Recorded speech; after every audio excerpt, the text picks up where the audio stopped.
السلام علیکم ورحمۃ اللہ وبرکاتہ۔ کیسے ہیں؟ امید کرتی ہوں کہ آپ سبھی اچھے ہوں گے۔ اردو زبان کی تیسری کتاب میں ابھی تک میں نے سبق نمبر 24 کے دوسرا پارٹ پڑھا چکی ہوں۔ دیکھیے، دوسرا پارٹ پڑھا چکی ہوں، پہلا، دوسرا، تیسرا پڑھاؤں گی، دھیان دیجیے۔ چلیے پڑھتے ہیں، شروع کرتے ہیں۔ بسم اللہ الرحمن الرحیم۔ یہ تیسرے درجے کی اصیل دھات ہے، سفید اور اجلی تو ہے لیکن سونے کی صفائی، پائیداری اور چمک دمک کو نہیں پہنچتی۔ کوٹنے سے بڑھ سکتی ہے۔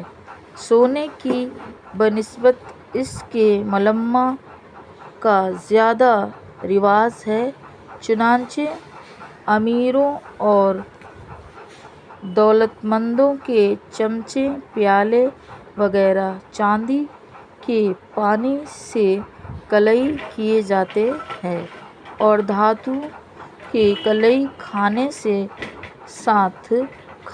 کے ساتھ مل کر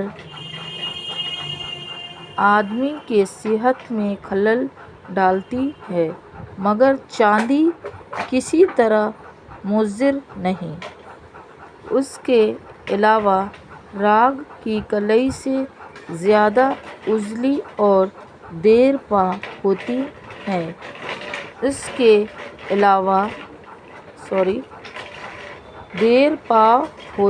ہے۔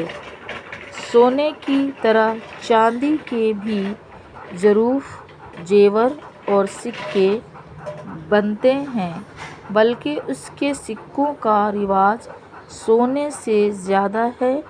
اس کا وزن سونے سے بہت ہلکا ہے، خالص پانی سے 10 گنی ہوتی ہے۔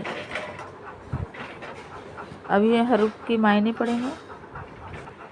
دیکھیے، معنی پڑھیں گے یہاں پہ۔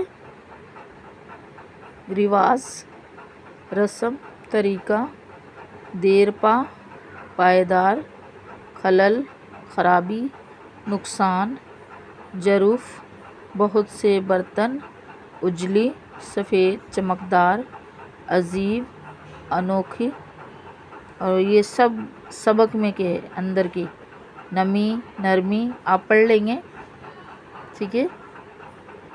اللہ حافظ، پھر ملیں گے نیکسٹ ویڈیو پہ۔ جب تک کہ اپنا دھیان رکھیے اور دھیان سے سبق یاد کیجیے۔